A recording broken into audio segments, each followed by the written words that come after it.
Indiana's HCBS provider moratorium is officially in effect, and it could impact agencies that are trying to enroll, expand, or make changes to their business.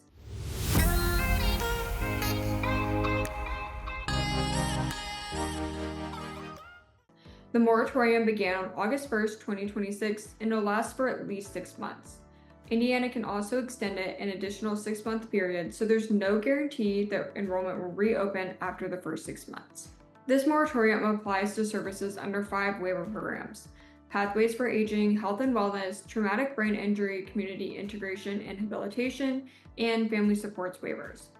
The list of affected services includes attendant care, structured family caregiving, respite, transportation, home and community-based assistance, residential habilitation and support, and several others. But what does this actually mean for your agency? New providers can't become certified or enrolled for services covered by the moratorium. But it doesn't only affect new agencies. Existing providers may also be unable to change ownership, add new counties, or add another affected service to their enrollment. An agency that's already operating could still face restrictions if it's planning to grow or restructure. The way applications already in progress are handled depends on the waiver and where the application was in the process. For health and wellness, pathways, and TBI, applications that were already under review may continue to be processed. Applications that were waiting on review may be expired. For CIH and family supports, applications under review may also be expired, and applications that had already reached provisional approval may be held until the moratorium ends. Expired applications can reapply after the freeze is lifted. Here's another important detail. All IHCP enrollment screening requirements had to be fully completed before August 1st.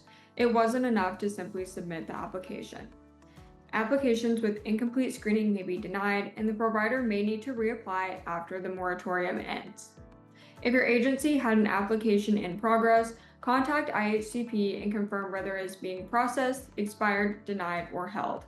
Keep a record of who you speak with and what they tell you. Indiana has also said it may consider a limited number of exceptions when an area doesn't have enough access to waiver services. Agencies requesting an exemption must still meet all provider requirements and submit a written explanation of the access concern and how they could help address it. But please note, approval isn't guaranteed. If you're planning to add a county, add a service, change ownership, hire staff, or spend money on expansion, confirm the change can actually be approved before moving forward.